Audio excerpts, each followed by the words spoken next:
10, 9, 8, 7, 6, 5, 4, 3, 2, 1, 0.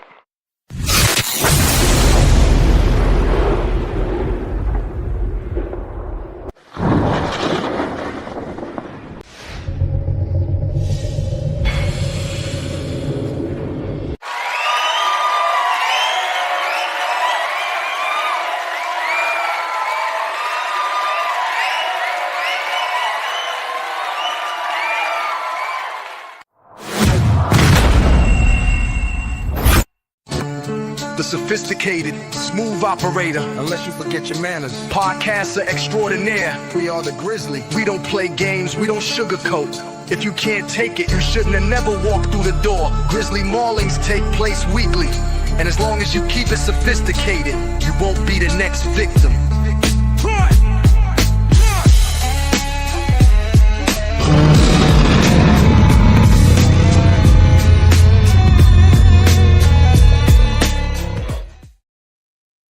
What's going on, everybody, and welcome to the Sophisticated Grizzly. As you know, we get unleashed every single Wednesday night, 8:15. We had to start at 8:20 today because guess what? Sometimes I have a brain fart, and I actually had a scheduled for yesterday. And apparently, you already know we did not come on yesterday. Well, we're on today. So, ladies and gentlemen, y'all got to welcome my brother into the room, Mr. Original Gangster. Bass! What's happening, brother? What's going on, Mudbone? How you feeling? I'm doing all right, brother. I'm honestly just getting ready to get into this conversation content and have some damn fun tonight. You know what I mean? Okay. And so, first thing, we already know how we start. We start off with the Birds. We start off with the Ravens. We are officially in a bye week. So, anybody that is new to football, a bye week is usually when the football team takes a break for 1 week so that they can get healed up and get their players back that may be on IR, injured or whatever, and kind of recamp and reboot and regroup and refocus. And damn if they don't need to revamp, regroup, and refocus, because my goodness, 1-5 is what we are. We are 1-5. That is not. Now, here's the thing. Most people probably don't remember. I remember the days when the Ravens used to be 1-5. That was way back when they were in Memorial Stadium, when they first got here to Baltimore, when Michael Jackson was our wide receiver, Ray Lewis and John Ogden was rookies, and Eric Turner was still alive, and he was playing for the Ravens. So yeah, most people don't remember. We had Zeus on the team, like we had Scott Everett was one of the best centers in the. We had a squad. We had Rob Burnett on the team. Yeah. We had a squad. And I'm telling y'all, but that's the thing. But we just didn't know how to win. And so that was when Teddy Marchibroda was our coach. Shout out to Ted Marchibroda. Yeah. So yeah. So I remember those 1-5 days. I remember how hard it was to be a Raven fan back in them days. And then I remember in 1998, I believe when I think we got Peter Boulware and Jamie Sharper at the same time. Mm-hmm.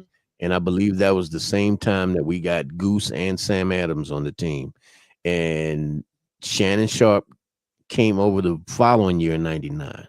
No, 98. Mm-hmm. No, he came in 99 because the first year he came was the year we won the Super Bowl. And we also got Rob Woodson on the team. But I remember in 96, 97 when Mike Kroll was on the team. He used to be everybody thought he was going to be the next super duper big time pass rusher over in Denver, but he only had 1 year where he had like 10 sacks. And we had, most people don't remember, we had Pepper Johnson on the team. He used to be like a Giants great.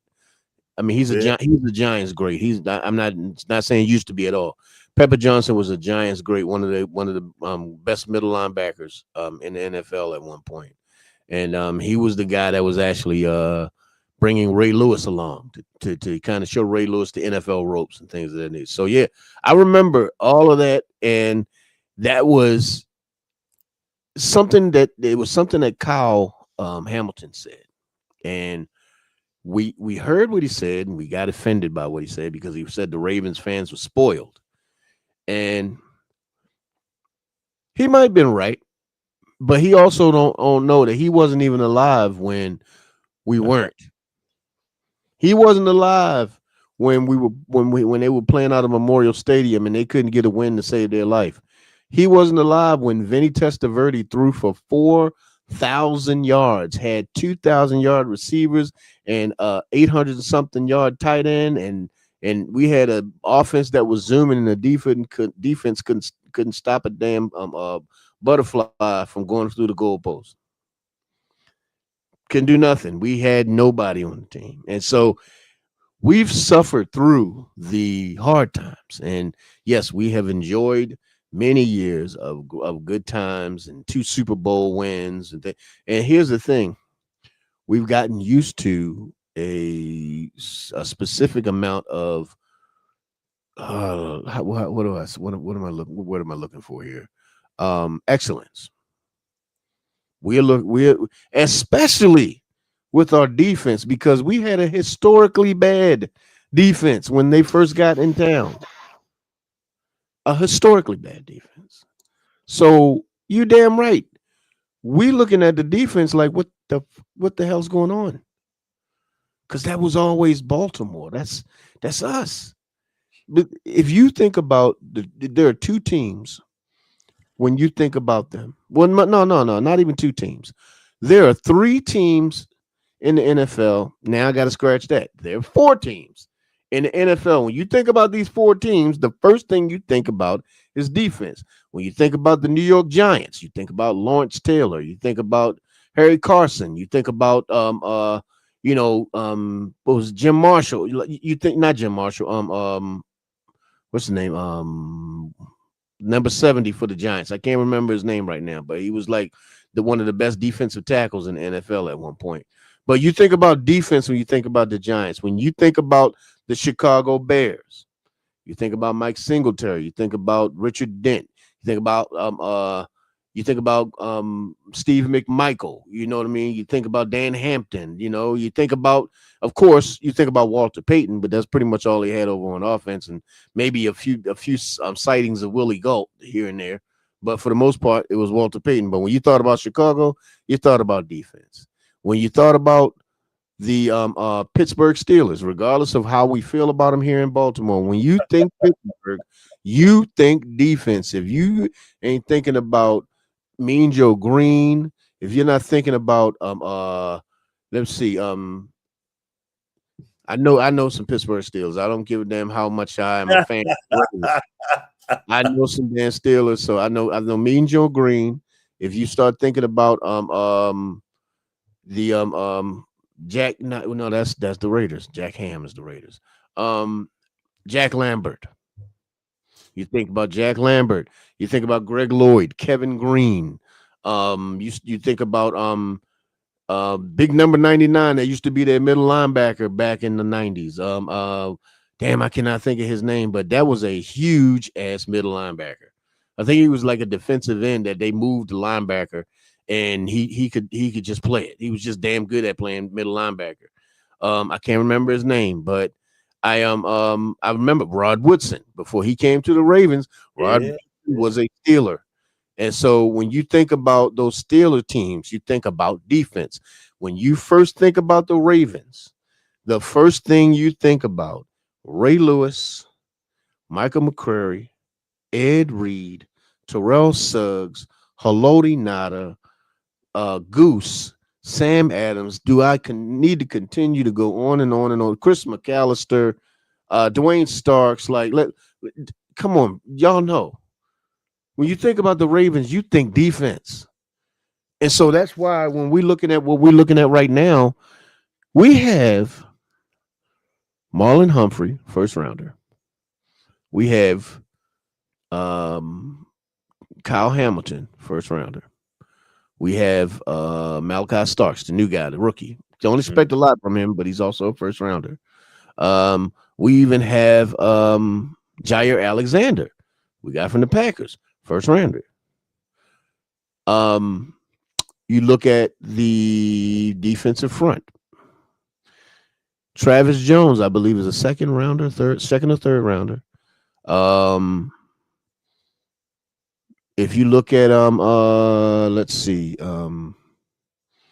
David Ajabo, I think he was like a second or third, right? But he came and hurt. So David Ajabo was he was injured when he first walked through the door, but by now he should be well enough to be able to play some damn football. But if you look at it, there's a lot. Okay, Roquan Smith, first rounder. Roquan. Simpson, Yeah. second rounder. But we got a lot. There are a lot of high draft picks, like Teddy Buchanan. I think is a third rounder. I believe so. I'm not sure. I would have to look, but Hmm. still first and second day of the draft. So they're high draft picks, in my opinion. And we have an experienced coach in John Harbaugh, 18 years as a head coach. You got some damn experience. Now I'm not one to shit on that man, but the first mistake that he made was Zach Orr was not ready to be a defensive coordinator.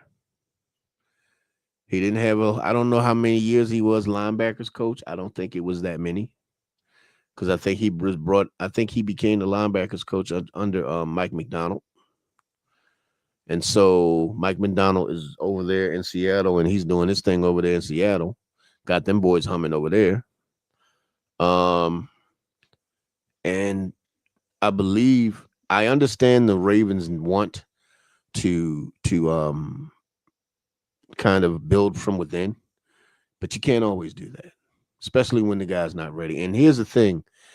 I can't blame Zach Orr, but so much because of the fact that he's still new at this.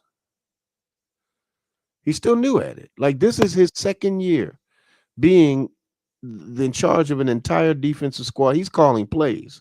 He's not just preparing linebackers and making sure that they get down in their step bend hips and all. He's not just preparing one specific part of the defense. He has the entire defense he got to run, which means he got to get the front end together, he got to get the middle, and he got to get the back end together. And he got to make sure that the middle end, or the middle is communicating with the back end so that the front end can be in place. And so a lot of it's the players, but a lot of it's the coaching. Like, one specific thing, Base, and I know you probably saw this in the last game. There was a point in the game where Zach Orr had two people rushing the quarterback. Mm-hmm. Two people rushing the quarterback against 5 offensive linemen. Everybody else was out in coverage, and they still completed the pass. You had, what is that, 9 people out in coverage. So if you have 9 people in coverage, that means that the quarterback and the offensive line are 6 people, right? That means that you have 3 people running out. So it's 11, right? So 6 people now. Okay, so you got 3, 4, 5. You got 5 people running out against 9 people covering. We should be able to cover 5 people with 9 people. But apparently we couldn't do that either. Why is that? Base, I don't think defensive ends are supposed to cover tight end wide receivers out of the backfield. What's going on, my brother Rich? How you feeling, man? What's up? What's up? What's up? What's happening? What's happening? What's up, good brother? I can't stay too long. I just wanted to pop my head in and say what's up to y'all. Y'all feel me? Appreciate it, brother. Appreciate it. Good to hear from you, bro. Yeah, I'm on the grind, y'all, man. Yeah, I feel you, dog. I feel you. Yeah. But make sure you do me a favor. Once again, let me know what 2 songs you want me to play tonight, because I do have your CD queued up and ready to go when we get to that segment. Hey, I'm gonna be honest with you, yo. You can pick any of them, man. All right. I trust your taste. You can pick up anyone. All right, brother. I got you. Yeah. I think Bass really gonna enjoy I'm Your Slut, though. That sound like up his alley.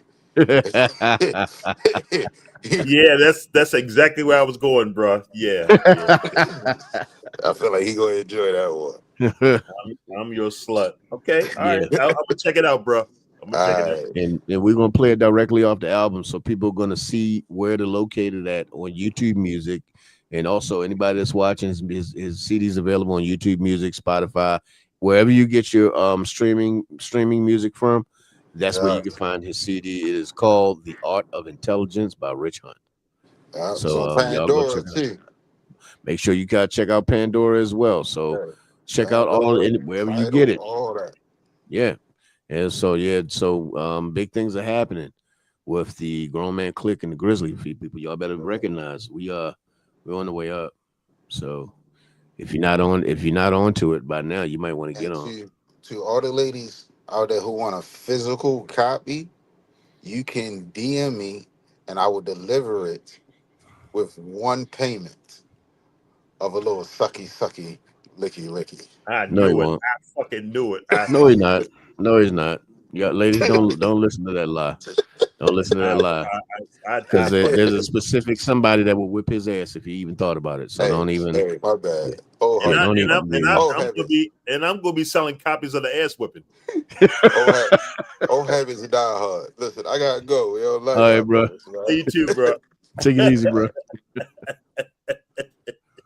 But based on your opinion, brother, what have you seen since you watching the games? What have you seen that needs the most improvement on this team so far since we have gotten into week 7 now, I guess, because we're going into the bye week. Yeah, So yeah. Well, you know what? I got issue with. First of all, I love my Ravens. I support my team, win, lose, or draw. But Coach Harbaugh, it when he's supposed to go for it, in my opinion, and I'm not really a football expert, but when he's not supposed to go for it, hmm he does, and we pay for it, and then a complete opposite. right. And you hit a good point, man, because at one time the Ravens, I mean, when the likes of Ed Reed and Ray Lewis, Suggs, hmm we were number one. We were feared. Motherfuckers didn't want to play us. We were feared, Yeah. and you know when you got a reputation. Who was the team that we played not too long ago, and one of the players imitated Ray Lewis dance? The Texans. The Texans. That shit. Anytime a team will imitate a player from Baltimore, that speaks Yeah. volumes. Disrespectful. They don't fear us. But it's also a matter of respect too. Yeah. They don't Because fear Ray us. was feared, man. Yeah. Now, do you think he would have did that dance if Ray was on the field and playing? Hell no. Do you remember one time it was Ocho Cinco did that? No, He it was did that. T.O. that did it. T.O. It was T.O. And Ray Yeah, was Ray T.O. on the did it. field. Ray was on the field, but I think that was the only time he got to score. Because I think they locked his ass down the rest of the game. I think because he did it one time. And because T.O. did a lot of shit like that. Because you remember he stood in the middle of the star in Dallas, and Emmett came back and stood in the middle of the star, and then he came back and stood in the star again, and then one of the damn Dallas players came and knocked his ass off the star. Man, T.O. did shit like that. You know what I mean? But for me, I didn't find it as offensive because T.O. is a Hall of Famer. I don't even know who this little rapscallion bastard was. I know. You know, and the problem is something that people have been saying around the NFL, or not even just around it, but just in the different podcast spaces and things of that nature. That if you want to get your team right, go play the Ravens. If you want to get your defense looking good, go play the Ravens. You want to get your offense looking good. If you think about it, man, we have been getting lambasted. We played better on defense last week. Mm-hmm. We did. I'll give them that. But eventually the Rams was going to score if we couldn't. Eventually they was going to score if we couldn't. So I fully expected them to at least, score at least once or so, but for me, it was like they don't have a heart. They don't have, and it's something that I've noticed. And I think I'm wondering if you saw this yourself. And I don't like to keep piling on Harbaugh, but since he's the damn leader of the team, he's the one that catches he catches the arrows. Um, the team has taken on his milk toast ass personality. If you Mm-hmm. think about a lot of the draft picks that we've gotten, because and it's something that I heard Kadri Ishmael say on another I think it's called Locked On Ravens. So shout out to them. Um the the general manager builds the team to fit the coach. He don't build the team to fit him. He builds the team to fit the coach. And John Harbaugh, from what I've seen, he does not like guys that have a lot of personality. He doesn't like, because if you think about the last Super Bowl team, we didn't need Joe Flacco to have a whole bunch of personality because Ray Lewis, Ed Reed, Ray Rice, Jacoby Jones, all of them had enough of it to catapult, and once again Bernard Pollard. Yeah, Pollard. And Yeah. so this week, I don't know if anybody's been following Ravens news, but we bought in C.J. Gardner Johnson, Mm-hmm. and he just left the team. Well, they mutually parted ways. I believe it was today or yesterday. Oh, really? Because they bought in a Loie Gilman from the Chargers. Because think about it, they signed C.J. Gardner Johnson, and then 6 hours later, they bring in a Loie Gilman from the Chargers. And so instead of, I don't know, instead of trying to negotiate for a D tackle or offensive lineman, they brought in a safety. And so don't get me wrong, Loie Gilman's first game, I think he did pretty damn well. Mm-hmm. It was number 12, if anybody didn't recognize who it was. That was number 12. I think he did damn good, but I think we need that lightning rod on defense. Now, I know for a lot of people that should be Roquan Smith, but I don't know. I don't know if the message is as clear as it always has been, because the team doesn't move like they did back end of last year or in Roquan's first year. Because in Roquan's first year, man, he had the defense humming. And we need that as spiritual, emotional, like rah-rah leader, like, that guy that wears his heart on his sleeve. Like Ray Lewis was like that. Sizzle was like that. Ed was like that. You know what I mean? And so when we got in, because Patrick Queen, he didn't have that until I think he had it in him, but I don't think it got unleashed until he started working with Roquan. So now over with Pittsburgh, he's playing a hell of a lot better than he did, with us. And don't get me wrong, by no stretch of the imagination was Patrick Queen a bad linebacker. I know a lot of people want to talk shit about him. Like I said, I know he's with the Steelers. I'm not a fan of the Steelers, and I'm not happy that he went over there. But I will never take away the skill that the young brother had. I felt like his last couple of years here with us, he was really damn good. He was damn good. I think if they would have kept him and Roquan together, this defense would be top tier right now. Well, let me ask you something, Grizz, in reference to Patrick. Mm-hmm. Do you think that the Ravens? Do you think they shit canned him for no reason?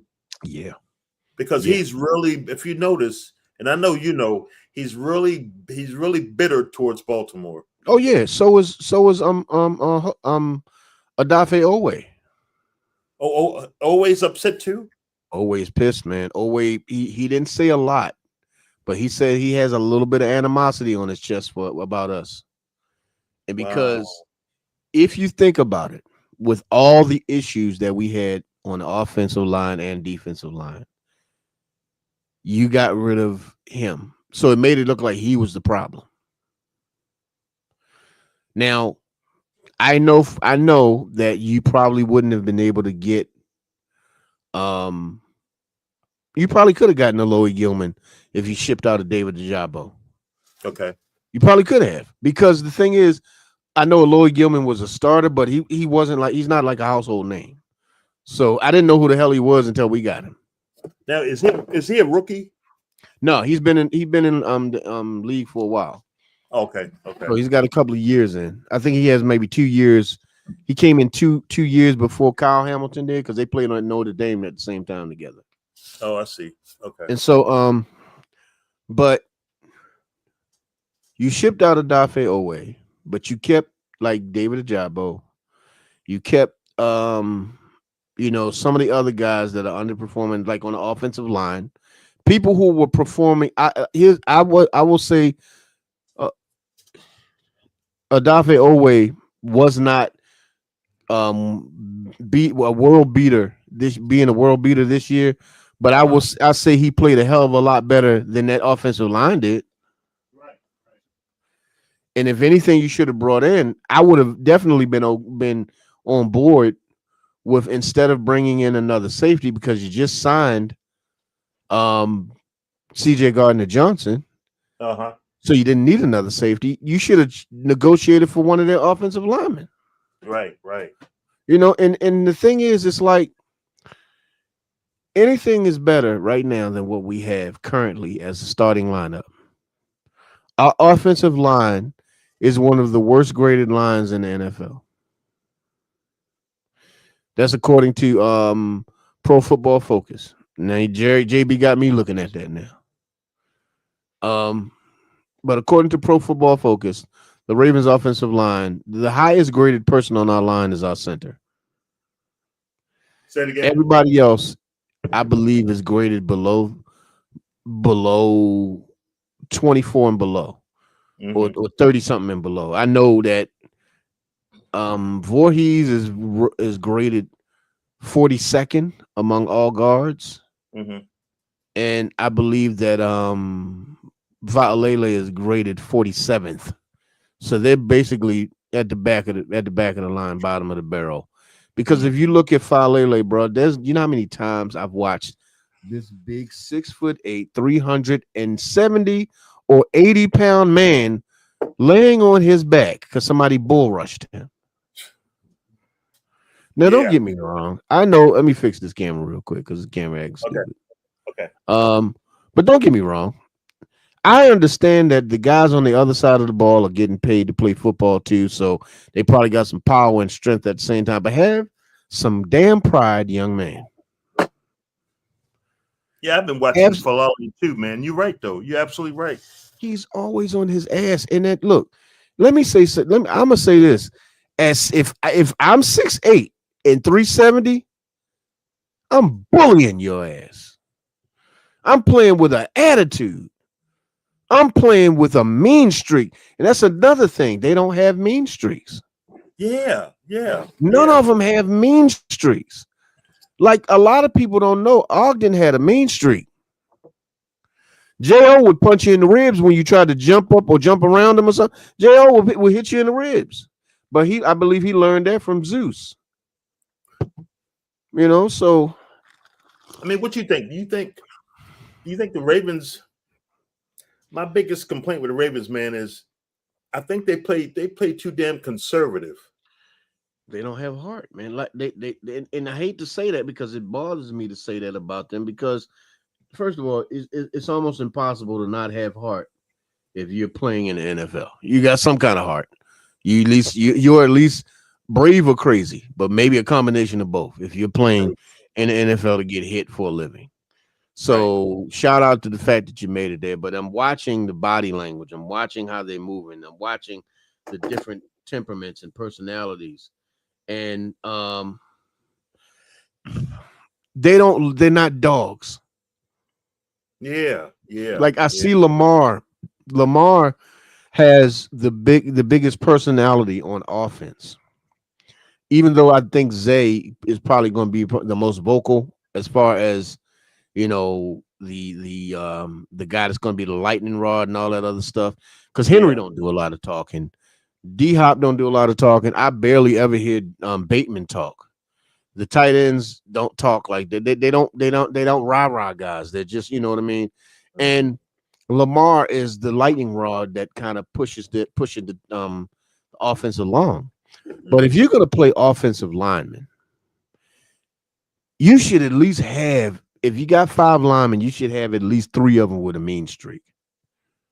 If you're gonna get a holding call, it should be a vicious ass holding call. It shouldn't be just, because you got beat. It should be because you did some shit to the other guy to kind of get him out of his game. Like when they play the Ravens, they don't get in there. They don't get in the other team's head. They don't get them out of their game. They just kind of like, and it's like you keep drafting these Boy Scouts.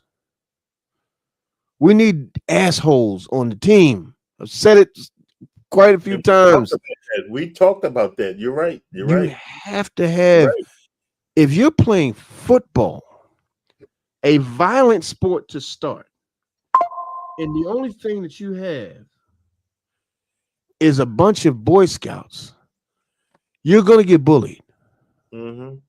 Because Kyle Hamilton, I believe that he has that bully streak in him, but I don't think he's a talker. He's not going to be that rah-rah guy. Mm-hmm. I think Marlon, people don't really take him seriously because he jokes a lot. I think we need that one guy, in which I personally thought it would have been CJ, that would solidify the defense and hold everybody accountable. Like, get your ass in place. Like, the fuck is you know what I mean? Like, that type of stuff. We don't have that guy. We don't have that guy. And I'm not saying call him out in front of the media or none of. Nah, that dude don't ever do that shit. But when it's halftime, whoever ain't doing it, goddamn, they should be catching hell. They should catch hell from the coach. They should catch hell from the teammate. They should be catching. Everybody need to be held accountable, and they don't communicate enough. They don't do it like they communicated better last game. But that's the problem. You have to constantly talk. Like, we don't have our starters in. Many of our starters are gone. You have to keep talking. You have to constantly communicate because let's call it what it is. Teddy Buchanan is a rookie who has the green dot on defense. Mm-hmm. Now that's making me wonder what the hell is going on with Trenton Simpson, why he's not getting that. JB, what's up, bro? What's up? What's up? All the way from the left coast. What's happening, people? How you doing tonight? My brother. How you doing, man? I'm doing all right. Just getting prepared for the wedding and all, and chilling and relaxing a little bit. So, with the time difference, I sort of forgot that it was like 8 o'clock over there. I saw the link and I was like, "Oh my gosh, it's almost 9 o'clock over there." So sorry, I said, "Let me jump in there for a few minutes." Yeah, so man. You were saying, we on the Ravens talking about just talking about how the team they just don't have no dogs. They don't have no heart. Like they taking on John Harbaugh's milquetoast temperament. Like it, from something I heard Kaji Ismail say earlier, the owner and the general manager drafts the team to fit the coach. And when you see Harbaugh, he has a milquetoast temperament. He's not a fire and brimstone type of dude. No. You know what I mean? He's more of a, he's like I said, he's a milquetoast kind of guy. And you look at the temperament of the guys around him. Nobody is that overly vocal. Roquan is at moments. Right. But if you notice with the teams that we had Ed, we had Ray, we had Sizzle.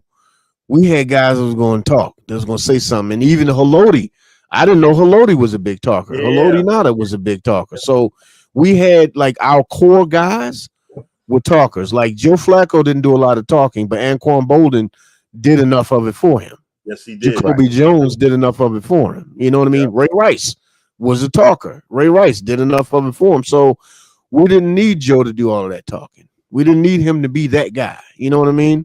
And so when you look at the team now, I'll never take away anybody's talent. I think Bateman is one of the more underrated wide receivers out there. People are not really recognizing how good he is and how good he could be. I think he's an amazing wideout. He's not a talker. I think Zay is a talker. Pro Football Focus has him rated high. He's always open. It's Yeah. just getting the ball to him. And this That's year, yeah. that ain't Not, happening. But yeah, like you were saying, that also to join in on the mhm, dogs conversation, yeah, if you think about it, 90% of our verve or our energy and the fight came from the defense. And right, that spurred the offense into being more productive. Even Yes. right. when we had reasonably bad offenses that could barely put the guy. I mean, remember the year we won the Super Bowl, we went 0 for October. We didn't win a game in October. I But remember. because the defenses kept the game so close, it gave us the just enough edge so that we could beat the teams down the rest of our season. So I mean, Exactly. and like you said, John Harbaugh is not a fiery coach. I mean, Yeah, Billick was. he's a man motivator. He wants Yeah, to motivate the man to do better, and sometimes you gotta step up your game to get the team to do better. right, right. Like you don't And have to curse. You don't have to. You can raise your voice, but you don't have to curse. You don't have to be an asshole, but you have yeah, to have asshole tendencies. yeah. And I think he only has asshole tendencies for people that he has a personal problem with, Right.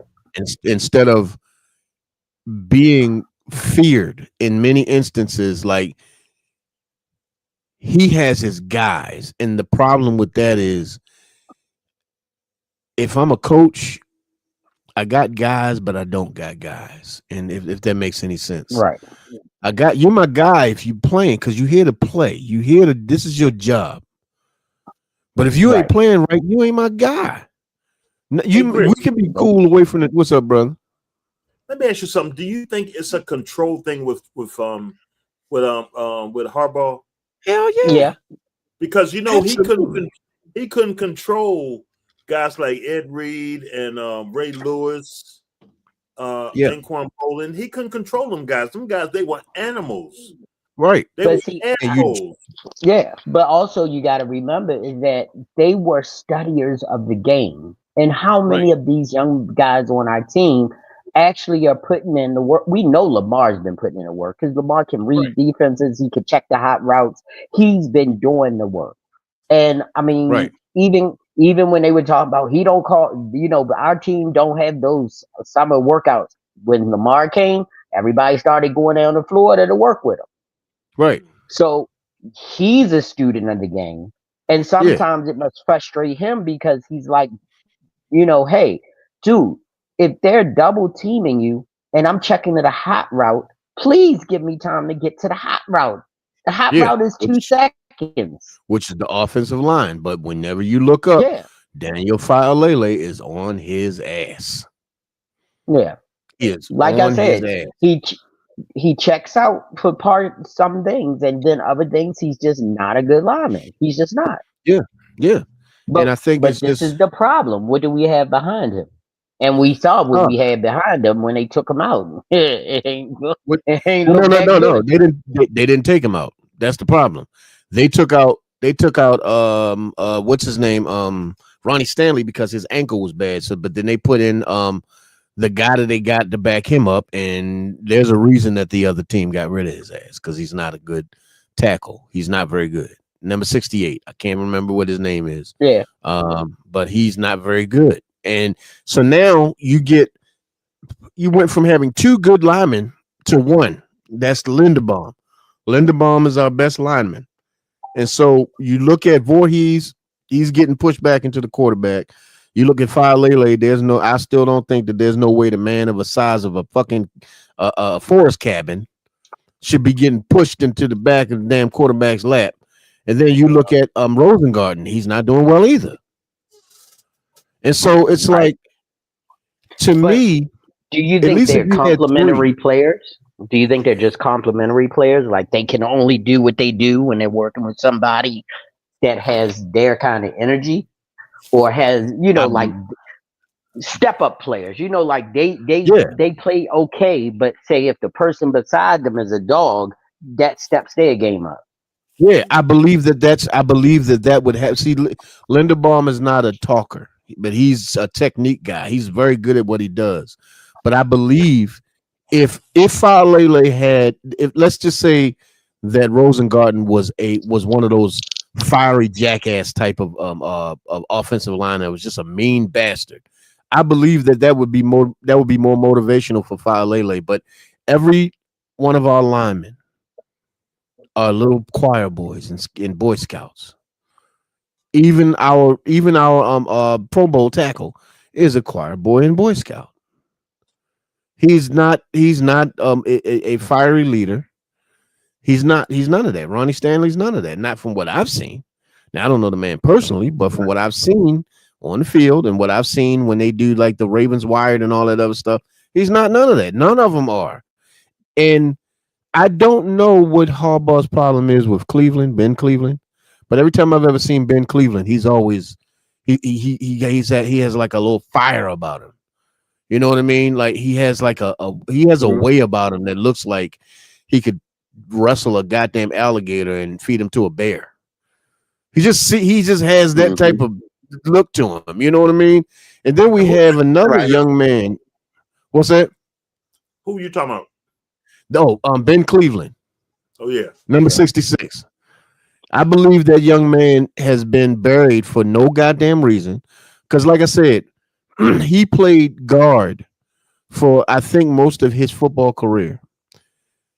So he was one of the top guards coming out, or at least one within like I think one of the top 30 coming out when in the year that he came out, and we were able to get him in the late rounds coming out of the University of Georgia, and that's when the University of Georgia was one of the top teams. And so when we got him, he, like I said, he played guard all his life. Why would you take a project on like Daniel Fa'alele instead of using the guy who's played the damn position all that time? So you would rather have this guy who I don't even think he's been playing tackle very long, been playing football very long, and then having him transition in 2 years to a brand new position and thinking that he's going to be a world beater and flourish. And he's not doing it. As a matter of fact, he regressed. And I'm thinking, like, how bad is Ben Cleveland? How bad could he possibly be? Because you put Lamar's physical well-being and Derrick Henry's physical well-being in danger just to keep this guy out here because it's what you want. Now, I mean, think about this. More than likely, we will have 98% of our people back. Of course, the 2% that we won't have back is Matabike. Namdi gone. Right. I'm not saying that we're done for the season, but if all of those players come back this next game, and I think we're playing Chicago, and they fall on their asses, but if they playing bad and fall on their asses, we done. We cooked. Right. Because that means that they've got all of their bullets in the chamber. They got all of the strength of the defense back. They've got everybody on offense back, and they're talking about it like 98% of the people are going to be back. There might be one or two a game away, but they're saying Lamar now had 4.5 weeks to rest. Right. So and if he's good to go, then we should see something comparable to the 40 burgers we were putting up before he got injured. Exactly. I think the problem because every game was over 31 points that he played in. Yeah. I think the problem with that is if you march that same offensive line out there, you're gonna get the same damn results. But that's fine. But that's okay if you're getting 41 points. The defense got to stop somebody. That's true. But I think I'm more looking at protecting. Lamar was like, "What more can I do? Putting up a 40 burger on a team 2 weeks in a row and walking out with 1 L and 1 W." It's like, no. When I put up 40 burgers, that should be an instant win. Right. But you got to look at the offense. Look at the defensive line. So you look at, and this is one of the reasons why I say that that a lot of the guys that's been drafted are like these milquetoast guys that that won't clash with Harbaugh. Like you look at our main sack guy is in his 13th year in the NFL, and that's what's the 53? What's his name? Van Noy. Van Noy. Kyle Van Noy is our main Mm-hmm. sack guy.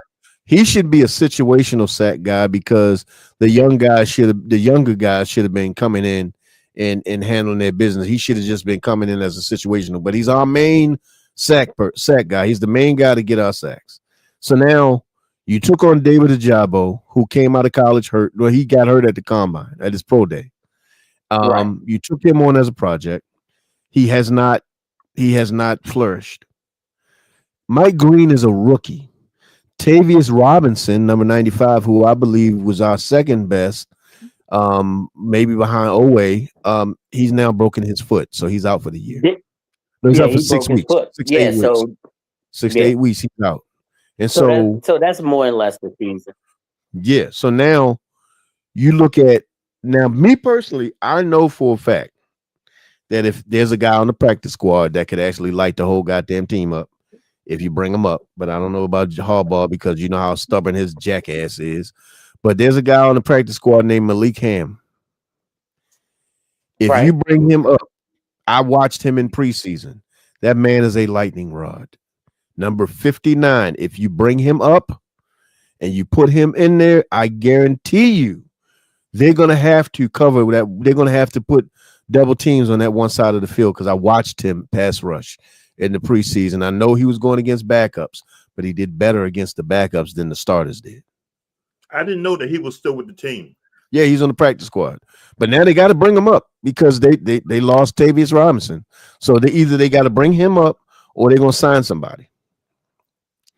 And so what's happening right now, like we're bleeding. We're bleeding a lot. And well, the thing about it is I couldn't even see the game because I was traveling.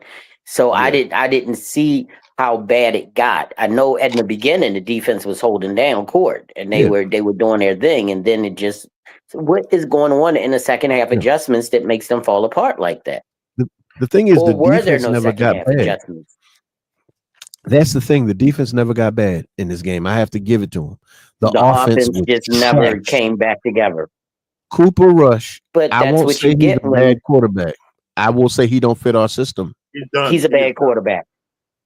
He's a bad quarterback. You think he's a bad quarterback? I mean, 5-9 record is not a starting quarterback nowhere. So he had 9-5. It was 9-5. 5-9. No, 9-5. Oh, for yeah. Well, yeah. Now his record is he's now got 10 losses under his belt. No, he ain't got 10 losses because Lamar lost those other games. He lost 2. So yeah, I think JB froze. He lost 3. Cooper Rush? Mm-hmm. Yeah, because he came in as the backup after Lamar got hurt. But that game was already lost though. That game against the Chiefs. I think that Chiefs game was already lost, and so that was still a Lamar loss. But the games after that, bless you, brother. The 2 games after that is the Texans game. Yeah, that's definitely a Cooper Rush loss, and the last game against the Rams, which I still say the defense did do better against. They did a better job against them than what I expected. I thought we was going to get lambasted.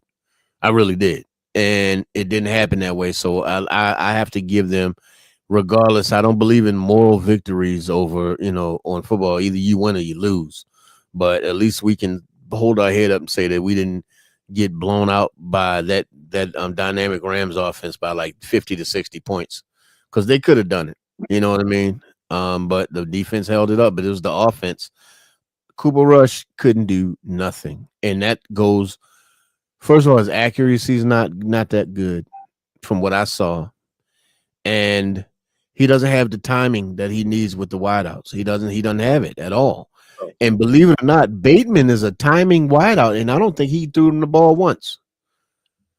Bateman and D-Hop are precise route runners. Mm-hmm. Zay Flowers is more of the lightning rod type of player. He's like, he'll find a way to get open. But I believe, and I think his route running is getting better over the years. But I think Bateman and D Hop are your best route runners. How can you not, if you're a timing quarterback, get the ball out to your best route runners? All he did was try to force feed the damn ball into the tight end whenever he threw. Tried to force feed it into Mark Andrews. And now Henry came back and Henry was doing his thing. Henry had 122 yards. So Henry came in. So it wasn't on Henry for all them people out there saying Derrick Henry's washed up, cut that shit out. Cause he ain't washed up. He ain't got a damn offensive line to run behind. And not to mention, I don't think people understand just how much of Lamar covered up for this line and Patrick Ricard. Because Patrick Ricard was basically a sixth offensive lineman on the field. Because think about it, that's a 300 and something pound fullback. So he's basically another offensive lineman. And so I don't think that like having him chip on a defensive end or a defensive tackle is almost the same as having another offensive lineman blocking you. You know, so ladies and gentlemen, welcome in Miss J. What's happening, Jay? Hey. I'm How you just feeling? the PlayStation guy. Sorry. How are you? Yeah. I'm finally free. All Hey, right. hey guys, I'm gonna have to bounce. I'm sorry, but it's breaking up really bad on my end. But I definitely wanted to show some love. Thank you. I mean, I did watch the whole podcast for Monday. Y'all, that thing was crazy. But we'll talk about that some other We time. I don't want sorry. to break up the momentum. What's up, Jay? I love you guys. I wish this signal would hold up, but for the last 4 or 5 minutes, all I heard was garbling because I'm in the middle of the desert. So I feel you, I love you guys. Y'all have a great show, and I will JB. definitely watch it later. Hey, JB, Yeah. and if we don't know nothing else about you, you do not garble. No, I am not. All right, bro. I'm out. Peace. Love y'all. Love you, brother. Hey, All right, Chris, man. What's up, brother? Mark Andrews, is it time for him to go? That's hard. We still on football? Yeah, we about to switch gears, but I'm gonna answer this one real quick. Don't leave us, Jay. Like we about to switch gears. So yeah, I think it might be time for him to go. I think it might be time. I think it is because we got a younger, faster, more athletic tight end waiting in the wings. I don't think his usefulness is gone. I think he's still very serviceable, useful tight end. I don't know if he is what he was in his early years. But I believe that maybe it is a fresh start might be a good thing for him as well. So, like I said, we got to get rid of a lot of these milquetoast guys, man. Like we got to get some jackasses in the building. We need some assholes. We do. We need some jackasses in the building so that we can actually play football the way it's meant to be played. Not like some damn Boy Scouts like we, just getting ready to get up for altar call. We need some people that look like they're about to do some shit to go get locked the hell up. That's what we need. We need those guys. What's that dude with shit? He's with the black and white or the black and silver. The Silver and black with the tats. He was on drugs. Oh, wait a minute. Are you talking about I think I know exactly. I think I know who you're talking about because I think they tried to say he was racist. I think so, but he's an asshole. Yeah. And he played his ass off. He played with the Buffalo Bills and the Dolphins. I know who you're talking about, but I don't know if they would ever bring him in. I don't know. We need a Travis Kelce. Yeah, we need people. Like I said, we need people with. Yeah, we need people with temperament. Yeah.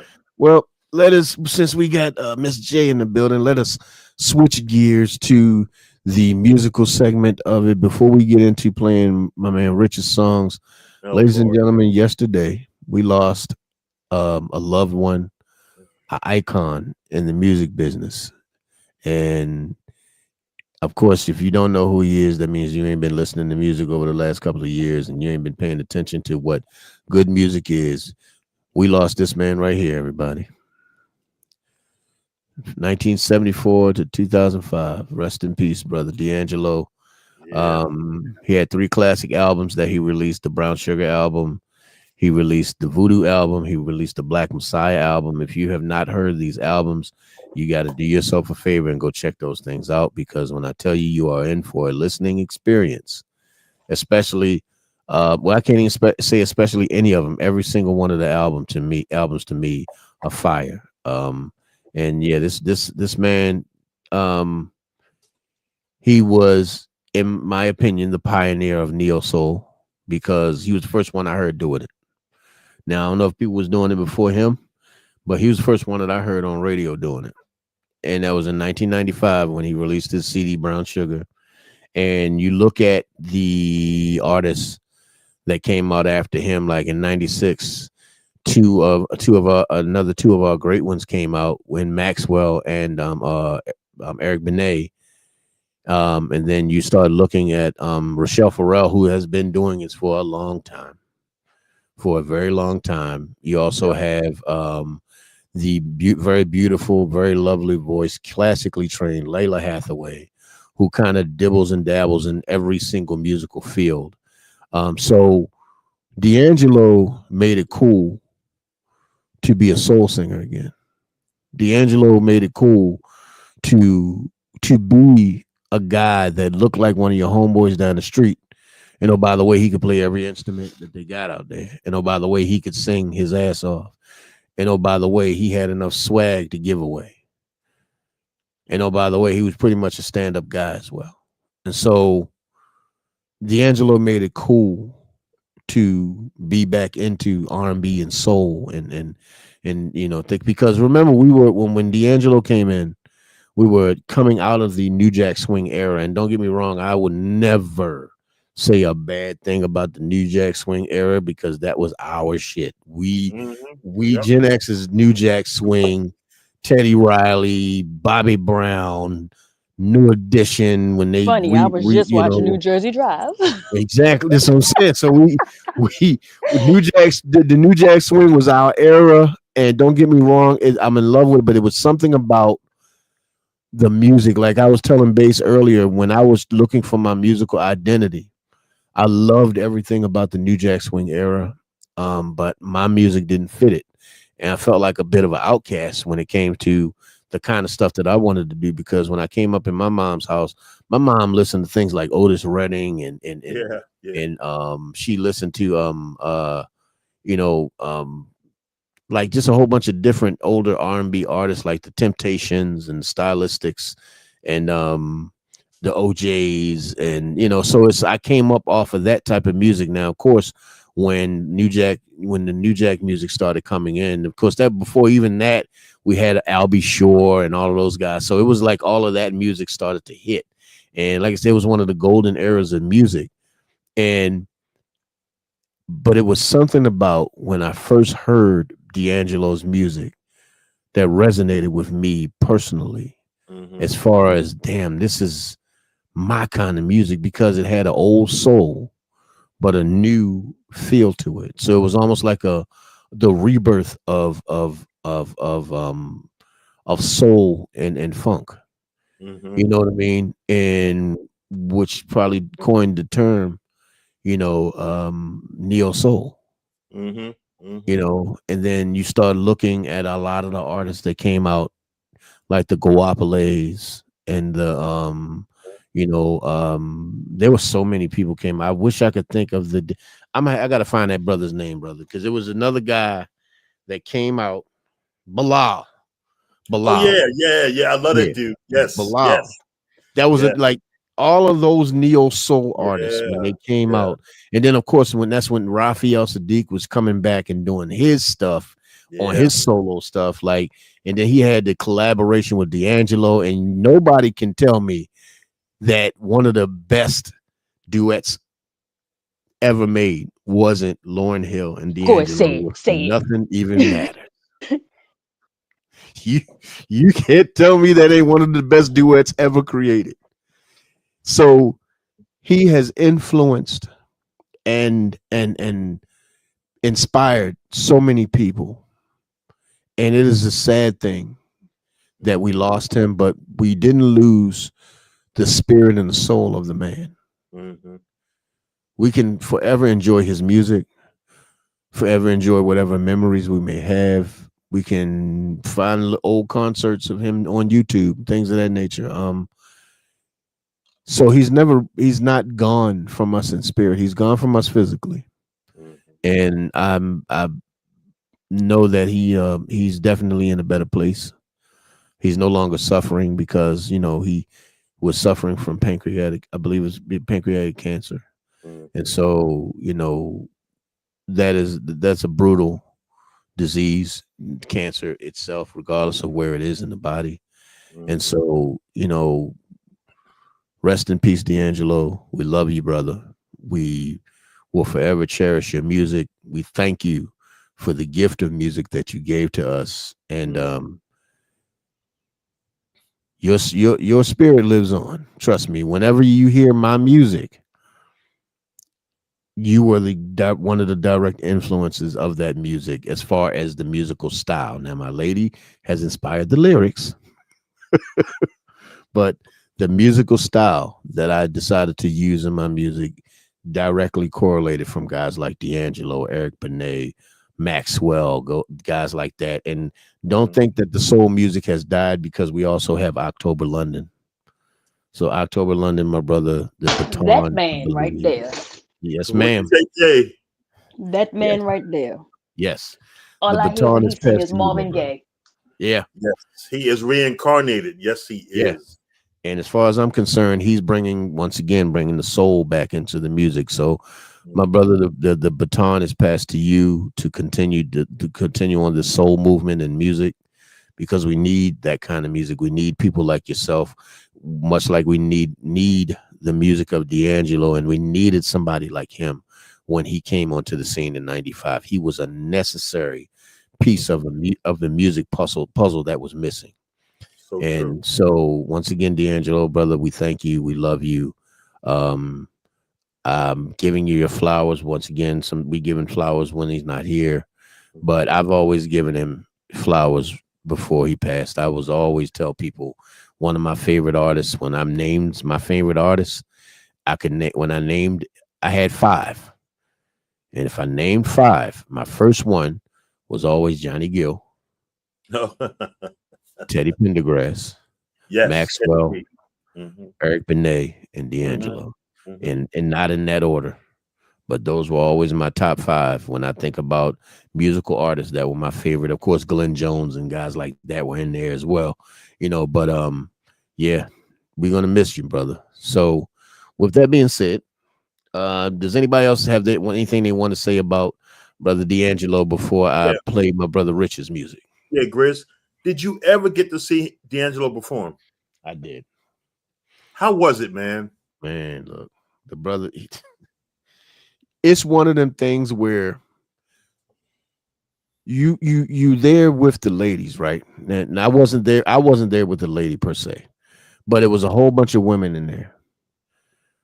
But it was one of those things where you saw how like the insanity that was surrounding how they were acting, and you didn't mind it, because it was like the whole thing was like it was an experience to not just hear the music but feel his energy. Okay. Yeah, he was a dynamic performer, brother, and he was a Was performer. he? Mm. He wasn't a stand. Everybody think every time people think about D'Angelo, you think he's sitting at that organ all the time. No, he don't. Mhm. No, he gets up in Really? front of the stage and performs. He dances, he moves, he interacts with the crowd. Like there's a couple of Really? times you can see stuff on. Now he didn't do this at when I went to see him, but there's a couple of times on online where you can see where he will run out in the crowd and just go out there, like, because he feels the energy of the people. He was the people's singer. Like D'Angelo was that guy. He was every hood nigga's homeboy, every hood chick's dream, Right. every classy woman's dirty little secret. You know Okay. what I mean? Like Okay. Okay. D'Angelo was so many different things to so many different people, but what he definitely was is a legend. He's an icon. His music will live on through many of us that are fans, many of us that love the guy. I loved him. I loved his music. I loved him as a person. Whenever he was very reclusive, so you didn't get to see him talk a lot. Oh, But the okay. moments that he did talk, it was just like, yeah, he's good people. Mm-hmm. He's a good guy. Hey, Chris, What's up? Before you go on with Rich's thing, I think about that one song that D'Angelo did that drove women out their fucking minds when he was naked and did what was the song? It was called Untitled. Untitled. Yes. Untitled. Untitled. They gave that song a name, but it was actually Untitled. Oh, yeah. Oh, I didn't know that. Yeah. It was the song. Yeah, the name of the song is Untitled.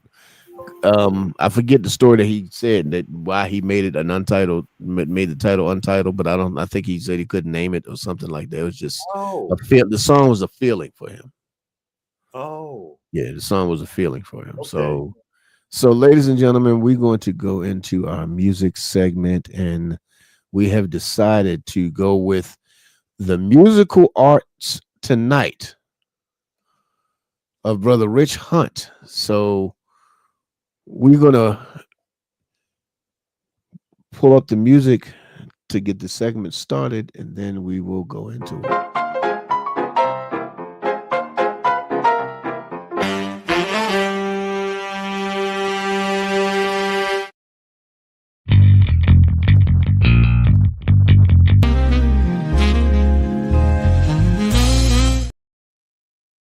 Ladies and gentlemen, this is the segment of the show that's called Pass It or Trash It.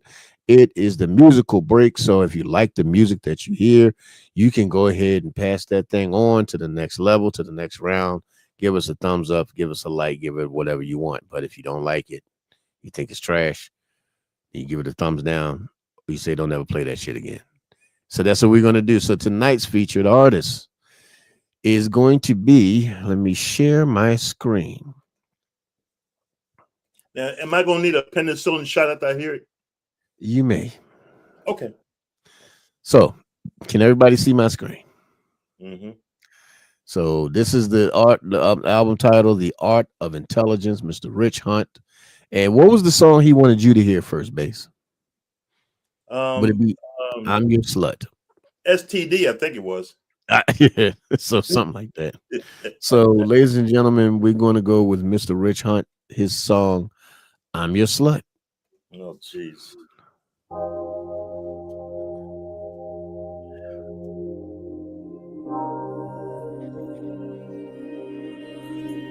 Yeah. Lay me down, spread me open, girl, I'm yours. Put my legs up in the air, let you climb and take control. Wrap my face, I'ma drown, I don't need to breathe tonight. Flip the script, girl, I'm the bitch, do whatever you like. Put that wetness on my tongue, make me beg for every taste. Talk nasty in my ears, slap me while I grab your waist. Make me arch my back, yeah, I'ma moan it like a slut. Dripping down my chest, girl, I can't get enough. I'm your slut, baby, come and use me. Do the things you fantasize. Don't confuse me, switching roles. Put this dick where you choose, please. I'm your slut, make me dirty, make me ooh. Put a leash around my neck, girl, I crawl for that drip. Line your clit across my lips till you come on this dick. Turn me over, make it hurt, girl, I'll take every bus. Screaming out your name, yeah, I'm addicted to your lust. Nails in my back, tongue on your purr. Ride me backwards, baby, show me your world. Make me squirt, make me sweat, make me beg, make me blush. I'm your slut for the night. Fuck me rough, fuck me lush. I'm your slut, baby, come and use me. Do the things you fantasize. Don't confuse me, switch your roles. Put this dick where you choose, please.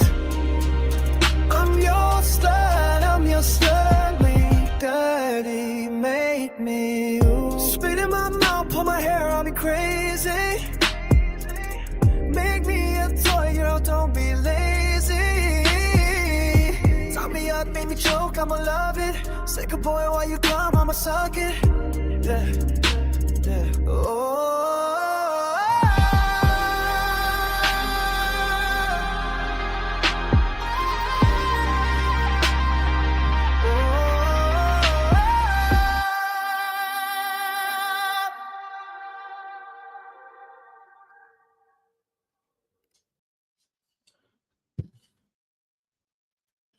So that is I'm a Slut by Mr. Rich Hunt. What say you guys? I'm trying to figure out what he's trying to say.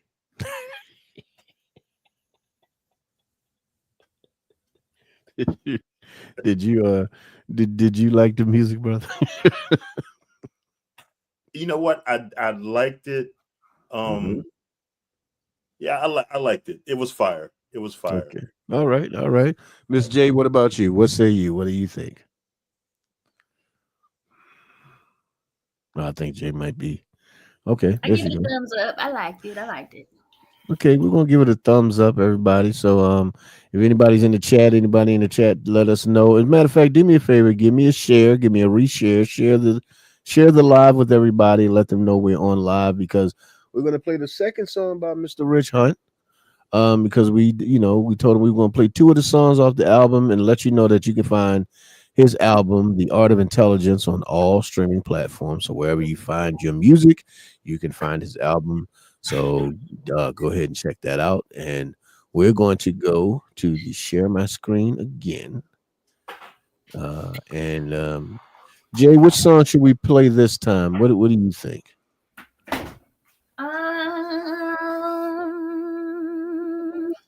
How about child support? That's exactly what this is going to get you. Maybe confidence. Confidence. Let's go with confidence, everybody. So, ladies and gentlemen, Rich Hunt, The Art of Intelligence, Confidence. I chose a career in public service because I wanted to help others. It makes a big We're gonna have to wait for difference the ad to go knowing that past. my coworkers and I can stand up together for ourselves and our communities. Nobody cares. Shut the That's hell what up, get being off. in a union means to me. Starting off with the fragrances here from Unique Luxury. We have Coute, just a gorgeous. Goodbye. Here we go. Yeah. Slut Gang CO. Richie Rich. Once you take this course, you will be confident to say, late nights, candlelights. She already know what time it is.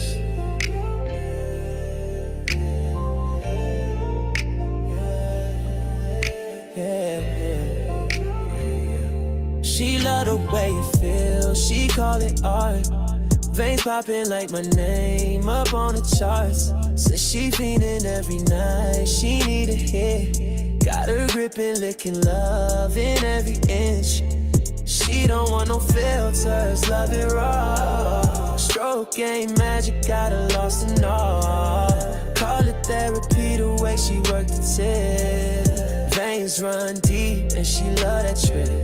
Yeah. She ain't shy, she the first to pull it out. Eyes wide, run a tunnel on the route. Talking about she love a man who's built with pride. Say the veins look like rivers she could ride. I ain't flexing, this just how I'm made. She addicted to the grip, like it's custom laid. Different angles, got her talking in tongues. Say it hit like a prayer and it weigh like a love the way it feels, she call it art. Veins popping like my name up on the charts. Says she fiending every night, she need a hit. Got her gripping, licking love in every inch. She don't want no filters, love it raw. Stroke game magic, got her lost in awe. Call it therapy the way she worked the tip. Veins run deep and she love that trip, yeah. She say, damn, baby, it's a masterpiece. Veins thick like the lines on a masterpiece. She don't play, got it framed in her phone. Said it's her favorite pick when she home alone. Whole body shiver when I'm deep in the game. Gripping on the sheets, can't remember her name, but she remember me. How I stretch that frame, veins like lightning, she addicted to the flame. Every time she ride, it's a blessing. Vein map read like a lesson. She trace every line with her lips. Swear she got my print on her hips. Ain't no shame in her play. Now she gon' kneel like she pray. Yeah, she say heaven ain't far when she taste it. Vein so bold, she embrace it. She love the way it feels. She call it art. Veins popping like my name up on the charts. Says she fiending every night. She need a hit. Got her gripping, licking love every inch. She don't want no filters, love it raw. Stroke game magic, got her lost in awe. Call it therapy the way she worked the tip. Veins run deep and she love that trip.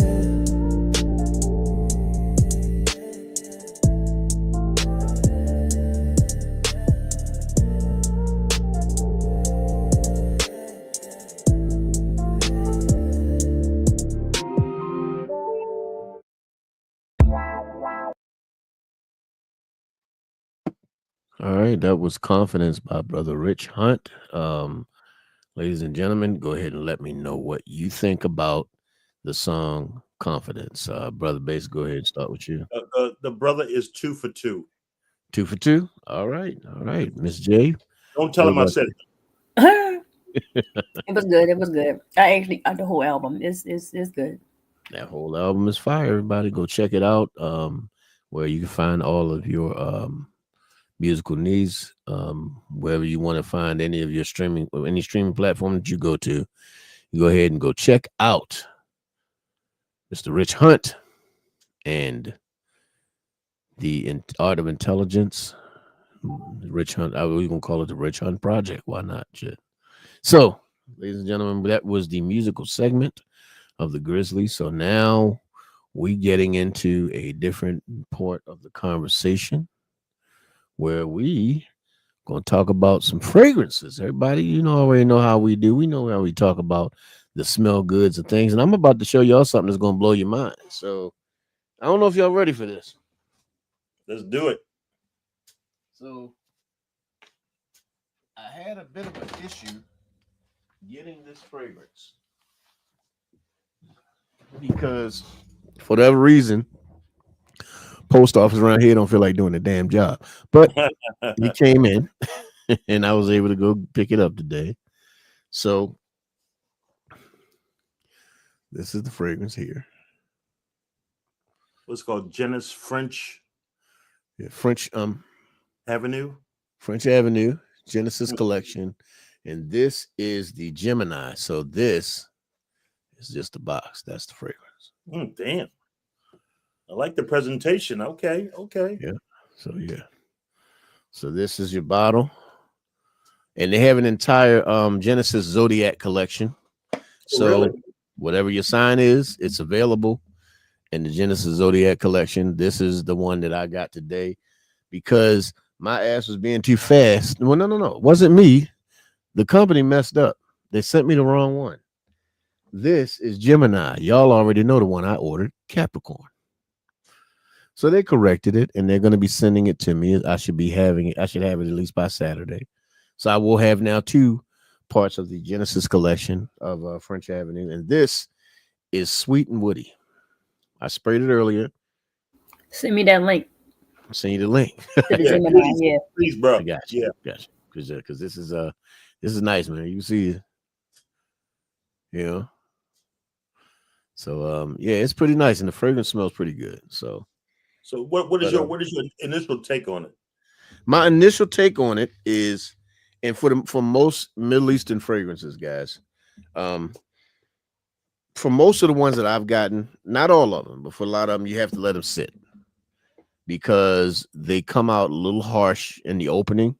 The dry down gets a little bit better, but when you let it sit for like a month or so, and you kind of because what happens is you let the air get into the atomizer. When you spray it, the air gets in, and it allows the fragrance to move and macerate. And as the fragrance starts to macerate, the scents and smells come together so much better. And then the fragrance smells almost damn near completely different. But a lot of times with Middle Eastern fragrances, it comes out with like this Middle Eastern kick to it. It's just a little bit chemical slightly. But as I let it dry down on my skin today, it became addictive. Because when I smelled it initially, it was kind of harsh. I was like, I don't know about this. But I'm also, like I said, I'm a professional. I took my time, let it went and go and do the dry down. And I kept smelling it. I kept putting my hand up to my face and like kept doing this all day. I'm like, oh yeah, I think I like this.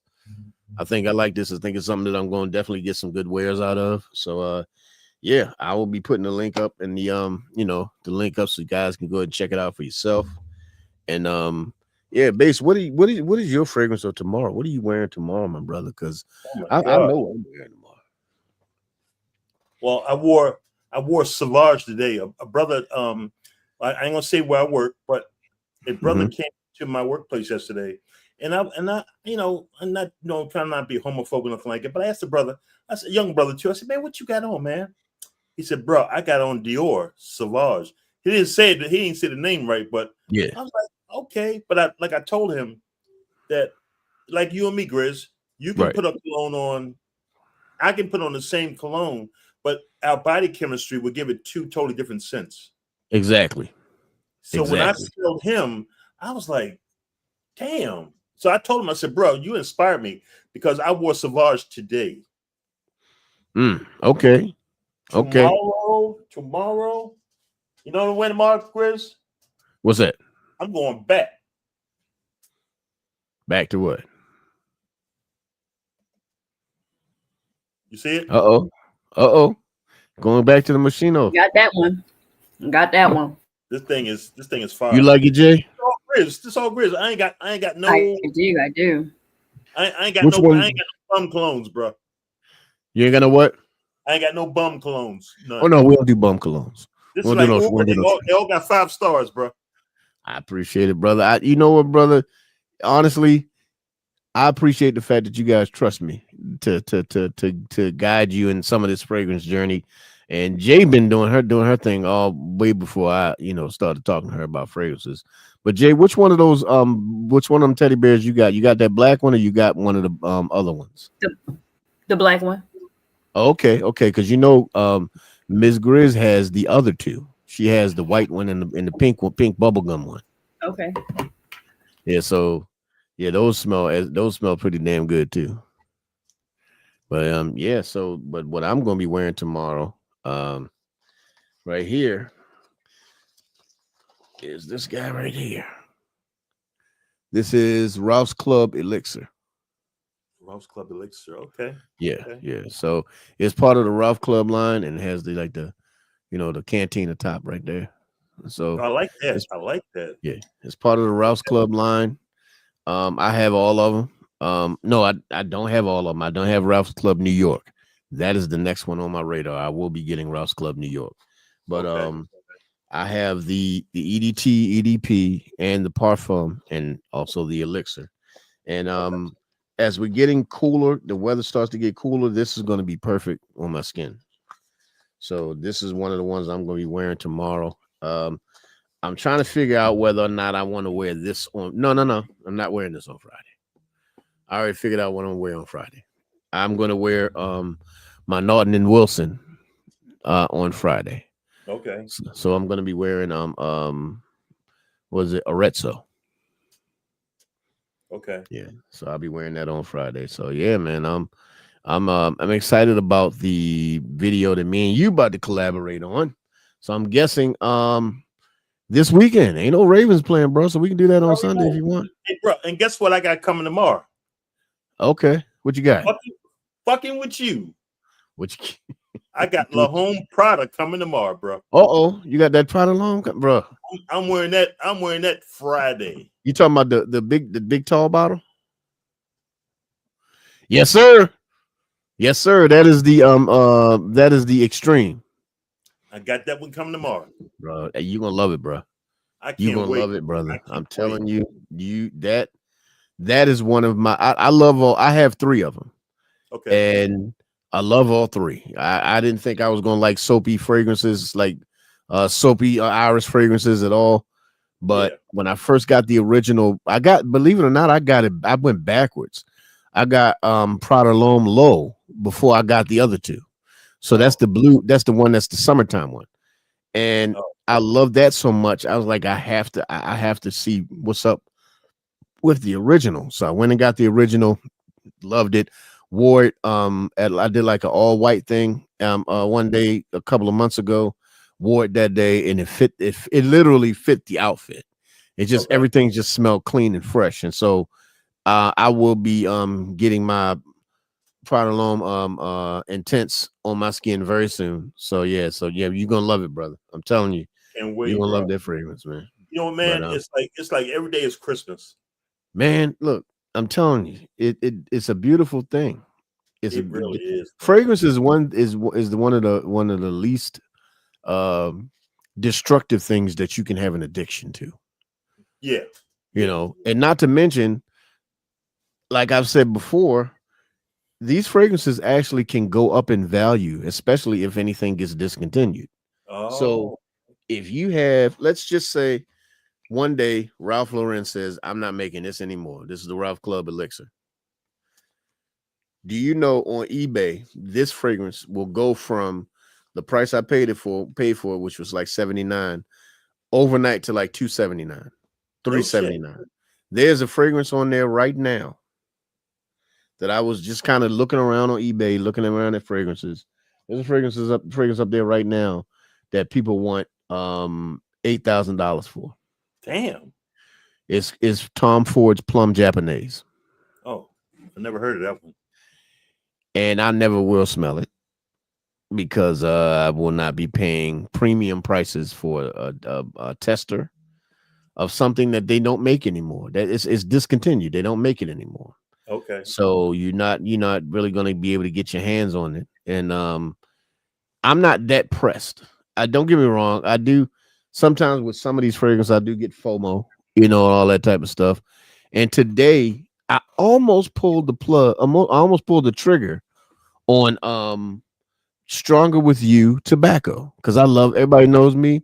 If you know me, you know I love me a tobacco fragrance. That is like one of my, that and the coffee fragrances, those are my go-tos. But I had to think about it, like, is this a FOMO thing for me? Is it a fear of missing out for me? Am I having a fear of missing out on it because it's very rare. And they wanted 122 for it. It's the 100 ml bottle, so it's not bad for something like that. Okay. But I had to think, like, am I rushing to buy this because I'm worried about missing out on it, or is it something that is pertinent to my collection, that is important, that is something I need? Now, nobody really need any of this shit, but I decided to go ahead and go and skip past it, because I felt like, for me right now, there are so many other more pressing things in front of me that are more important than $122 bottle of Armani and Emporio Armani fragrance. So I was proud of myself. I was proud, because damn it, I had it in my cart. I had it ready. I was getting ready to set up my damn Afterpay and everything. I said, nah, I'm gonna chill on this, because that's the one thing with the fragrances, man. You can get caught up in it. You can get caught up big time in it. And as Definitely. you can see, I've gotten caught up. Like, believe it or not, J Moore, some of her stuff, like most of the stuff, like we just started using the car scents the other day. She has car scents as well. And them things are they strong. They actually. Oh, you like that one, huh? Oh yeah. We didn't put them up because we had 2 of them in the car already, so we had to wait for those to go out before we could use yours. And we put them in the car, and they resonate. And they don't overpower. They don't overpower, which I love. I do not like anything that's going to make me not want to sit in the car or not want to sit around the person. I don't like nothing that's going to be that strong. It's not that strong. It's strong enough for you to smell it, but not strong enough for it to take over everything in the area. And that's what I love. You're so strong, like it started to make me sick. Yeah, give me a headache and shit. I can't. No, I don't. I will take them bitches and throw them out the window. Start getting a headache. Hey, Jay. Yeah. Speaking of body butter, I'm gonna need your help, because Gwen has been, I don't know if she's reached out to you yet, but she's getting into the world of scents. Okay. She doesn't really know a lot about perfumes, and I'm not talking bad about her, but she's not really into the world of perfumes, but she's really curious about your body butters. So while I'm asking this, can you pick out something for her and pick out a body butter for me, please? Okay. We'll talk. Okay. Yeah. Anybody that does not know, if you don't know by now, Miss J Moore. Well, you know what? I'll let Jay tell you. Jay, let the folk know. We've got a couple of people listening, and let them know about your body butters and how they can get a hold of them. Yes, you can come find me on Instagram at j.amore on Instagram, or you just come to my website at jamore.com. I have body butters that are handmade, scrubs that are also handmade. The shower gels are not handmade. That was a little bit too much, people. I'm not even gonna hold you. That was a lot, trying to do all of that stuff from scratch. Like, shoulders was tied. Shoulders was tied. It wasn't tied. It was tied. and then trying to make it. It's a lot. It's a whole lot to it. But listen, these butters, when I say they melt, they melt. This is no exaggeration. Grizz showed on the last podcast. He rubbed it right on in. It gives a nice little shine, but after it dries, it does not transfer. Okay. That's right. And it's all natural. It's not a drop of a chemical in it. Okay. No. Okay. They're made fresh the day that you order. You'll get it within a week span, if that. Okay. Okay. But I only make them when they are ordered. So it's not like they sitting around collecting dust or just sitting. Nope. When you place your order, we get the making. We get the mixing. Okay. Because Gwen's birthday is coming up. It's November the 8th.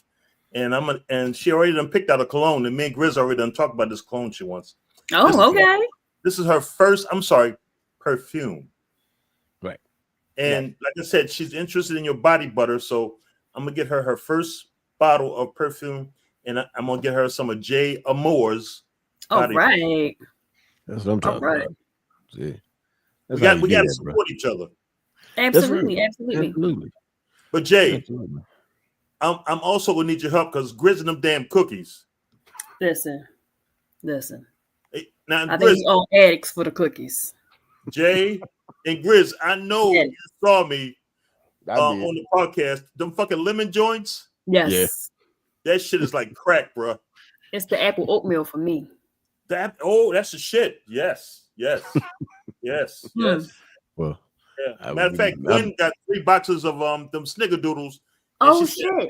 She said, "Honey, I'm gonna give you the money for it. Guess what? I ain't seen my damn money yet." I just realized I got a Cinnabon on the front seat of my damn car. Huh? You got a Cinnabon. I got a Cinnabon on the front seat of the car. Jay, that's blasphemous. You don't let Cinnabon sit around. Listen, I was so tired. I was ready to get out the car and get in the house. I just jumped out. Oh, damn. Poor Cinnabon down there in the car all lonely and shit. I'm going to get the little baby. I'm going to go get the little baby. Hey, Chris, we say sacrilegious, bro. Yeah, sacrilegious. Boy, Grizz out there at work eating them damn cookies, cussing you out. Bro, you know what, brother? What the hell are you eating? I said, Grizz, damn cookies. Baby Jesus' tears. So Andre brought me my last batch, and I said, Andre, I'm coming to work Tuesday because I don't want no trouble out of him. I said, I want my milk and cookies. he said, I don't know about no goddamn milk, but I will definitely bring you cookies. So Gwen told me, she said, honey, you gotta stop this. Gotta slow down. She said you gotta slow down. She said you gotta slow down. I said, but I gotta support my brother. She said, can't you just give him a donation? I said, hell no. Hell no. Look, hey, Jay. Yeah. I'm like a crackhead. I need that product. Not I need that product. I need that product. hey, Grizz, I'm What's going up, back bro? to New Jack City, bro. Yeah, just be calling you, bro. It's calling. I need that product, bro. I need that product. Well, I got you, brother. You know, anytime you need it, man, I got you, brother. That's the bad thing. You got me. That's the bad thing. Look. At least you don't live here like Mrs. Grizz because she gets some pressure off the pan. Ooh. So as soon as they come out the oven, she ready, right there. She ready. She's standing there with a spatula. Damn. Standing there with a spatula. I know she be laying you out too, man. No, man, I can't tell you how many times I'm in the kitchen and I'm checking. I'm going to pull out a batch of cookies, put them up on the racks because I got the racks that I put them on, a couple of tier racks, and I turn around and she's standing right there like some damn quagmire, like he came out of no goddamn where, like standing there, the eyes like this, and I'm like, what the fuck? Like, damn it. So you making cookies? Like, oh shit. Yeah. You cooking them fresh, and then you got that scent all over your house, right? Yeah. Oh man. So I believe it or not, after a while, as much as I love doing it, that shit gets on my nerves. I have to open up all the doors and windows and turn on my diffusers because I want Believe it or not, I like my house to smell like pine and fresh linen. Okay. So I like that clean, That fresh. Christmas, fresh smell. Listen, And, have you and had tried the white tea and sage from Bath and Body Works? That's the only thing I'm gonna cheat on myself with. That white tea and tea and sage. sage. Yeah, I got I'm in it for all my stuff. I'm gonna have to show you in the podcast over some of the diffuser oils that I have, but we got what we had 5 diffusers in the house. So it's 5 of the oil, the ones that do the mist, the diffuser mist in the house. We got 5 of them because I love things to smell good. I like it, you know what I mean? And especially when I go to different, like when winter time comes, let me tell you, bro, what I do. And then we are talking about scents. It ain't got to be all fragrances all the time. We're still talking about scent. What I do in the winter time is in one of the diffusers, I'll put in like a balsam fir. And the other one, I'll put in a pine. And then in another one, I will put in a fresh baked cookie. And another one, I'll put in like a pumpkin. So all of the house smells like Christmas. Damn. Whole house smells like Christmas, bro. I love it. I say it's like a big cookie, the big cookie. Big cookie. But yeah, man, those are things that I like to do. Like I like to, make sure the house is, fresh and clean and crisp, and like especially like what I'll do is I'll put the diffusers on before we go to work. So then when we come home, it's the smell is still in the air, and we left the door, the patio door and the window open in the bedroom, so it's kind of floating around the house and resonating everywhere. So yeah, and we ain't gonna be able to do that in these next couple of months because damn it, it's cold.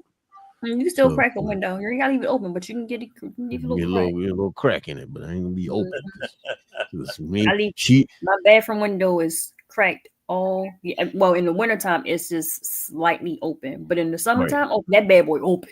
Oh yeah, we open like summertime.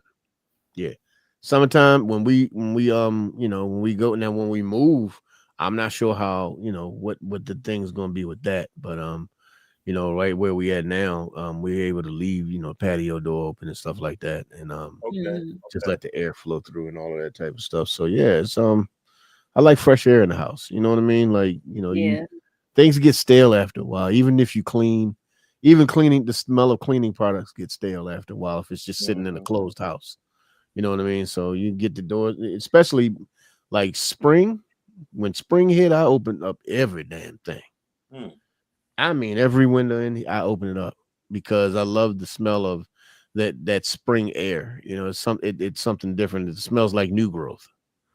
You know what I mean? Like the new flowers are coming, new flowers are blooming, and like sometimes the smell of fresh cut grass when the guys is out there cutting. So yeah. Love that brand new that did. So as you can see, I'm a scent person. I like scents, like for things to smell well. But you know what? I think we had a pretty damn good one tonight. I think we shat on enough of the Ravens folk. We gave Rich the stage. Weapons.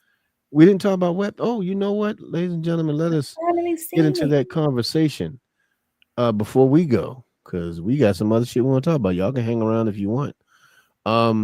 Jay, what did you think about weapons? Man, I didn't see it coming. To the person that told me that it was funny, you are a psychopath. Thank you. Lost her. Something wrong with that person.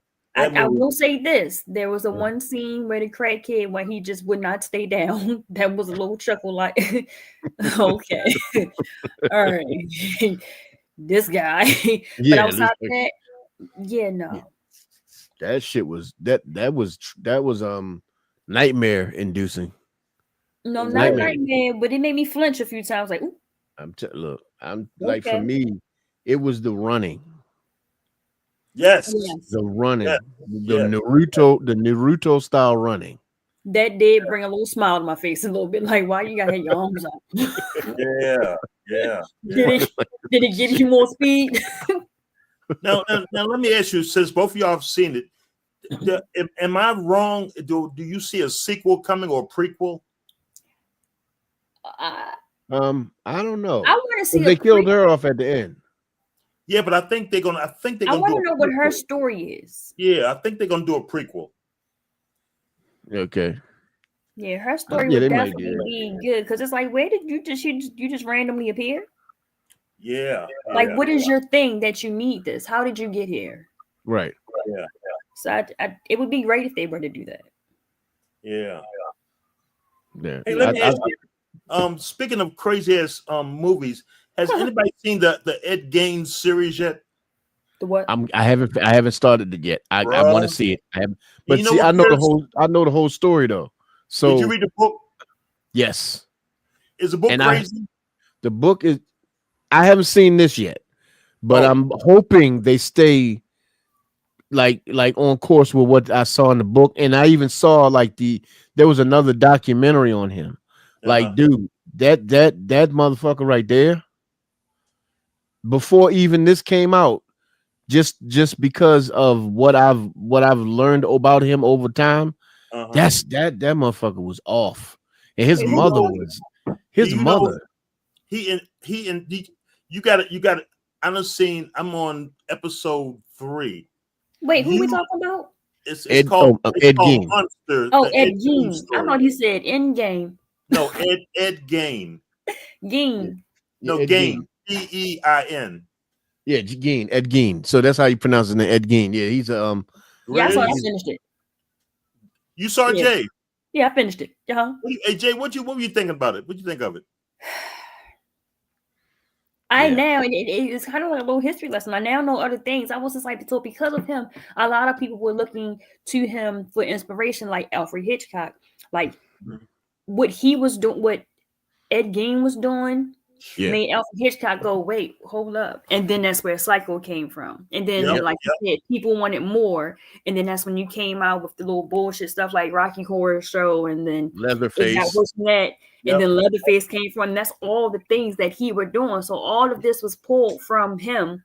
Yeah, Silence of the Lambs. People that were the other characters that were in the movie, they were real characters also, and I remember them stating that they looked up to him, but I never remembered enough of it to go back and Google who this man was.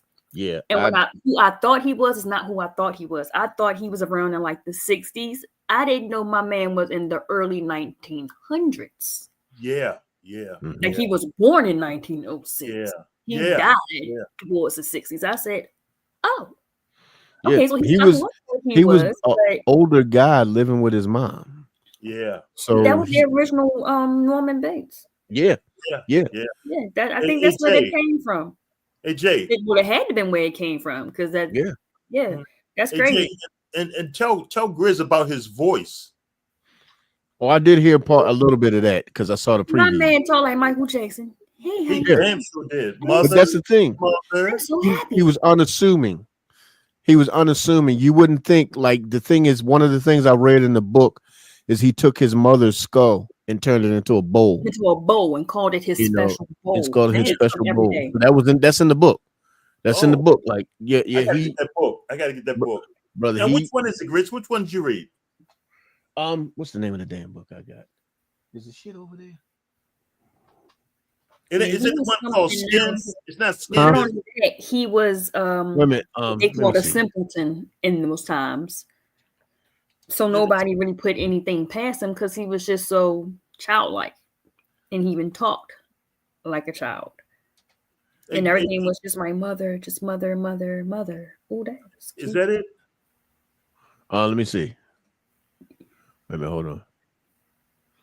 Skinned. Do I have that? No, that's not the one I got. That's not the one I got. Okay. Let me see. I got to read this book, man. But yeah, man, I'm telling you, with Grizzly, and I thought some of the people was real too. Like the person he was writing, the little German chick. Mm-hmm. I'm about to show it to you. And the other one, I was like, wait, they was made up. You had me believing it too. I know, right? I know. That's Grizz. You got to see it, bro. I felt like I wanted to cry, like I was in therapy too. Like, wait, what? But I just. Let's see. This is it, right? That's the one, right there that I got. Oh, that's I've the one. seen that Okay. one. That's the one I have. Okay. Yeah, Okay. that's the one I have. Like Okay. that's what it, and that's a real picture, actual picture of him. Yeah, you And can it's see in only his eyes he's off, bro. and it's Yeah. only $7.95. They said Yeah. he wasn't all there mentally, not like crazy, but he had Yeah, a little childlike. he had a little developmentally delayed a little bit. Yeah, Oh, okay. like he in the book that he didn't realize when he how he killed his brother. He didn't realize he killed his brother when he did. Yeah. Right. When he did it, he was like, gotcha. Like they was playing a game of tag. Yeah, He so looked like and said, it's "Gotcha." so yeah. I'm gonna probably be binge watching that. That shit Or is It took me crazy. 3 days. That It took shit you is 3 days? crazy. I ain't finished it yet. Okay, so I'm gonna see if Ms. Grizz may want to watch an episode of it tonight, and then Now, does she like the kind of Saturday. stuff? Huh?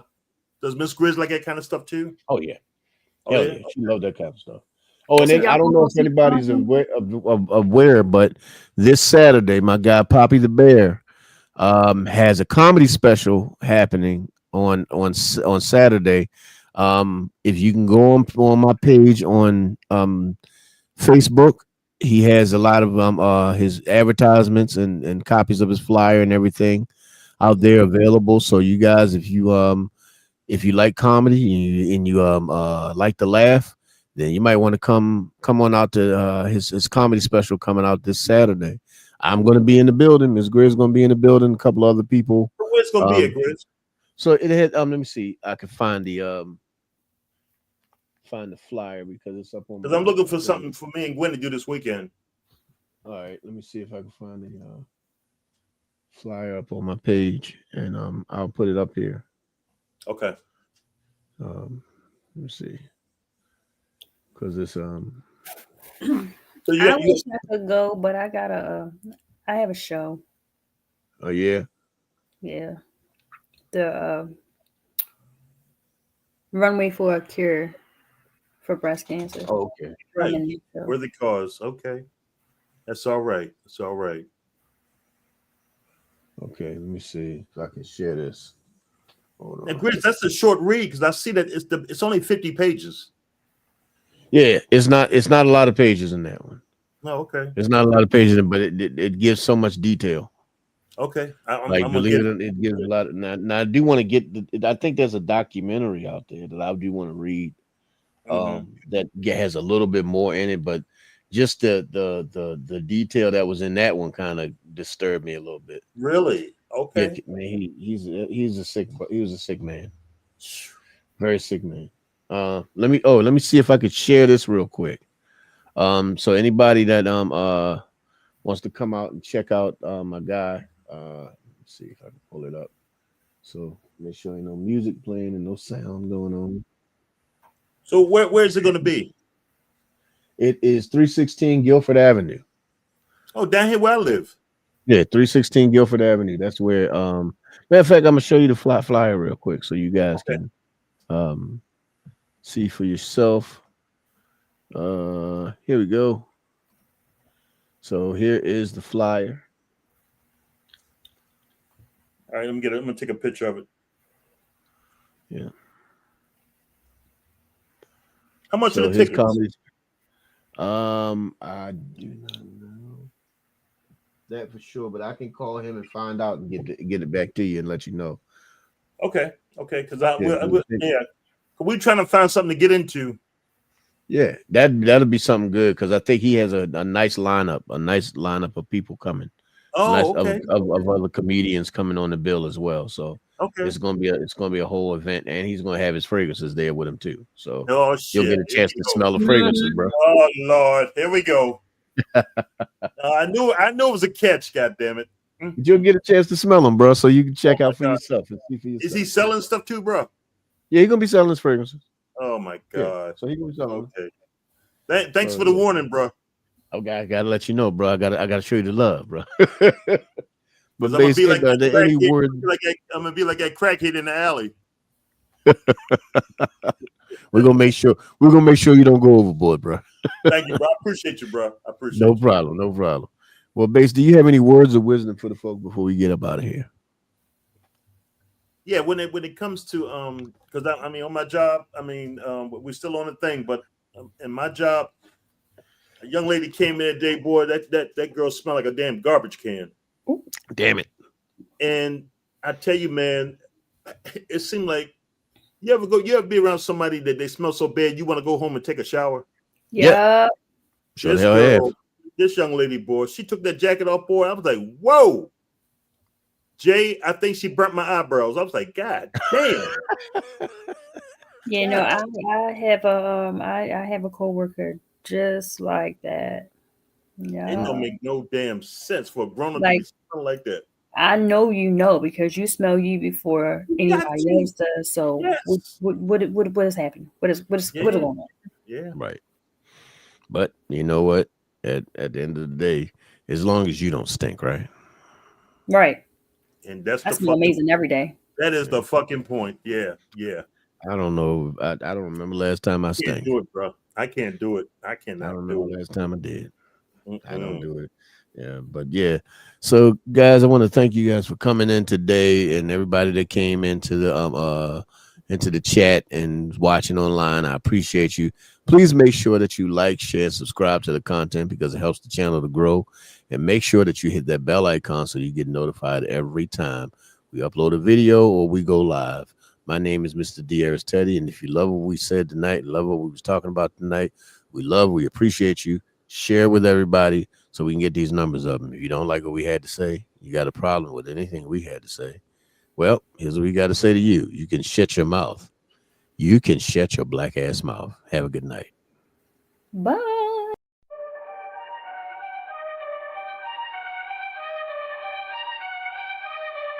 Sophisticated Grizzly, mostly passion, caution, dedication, caution, fragrance,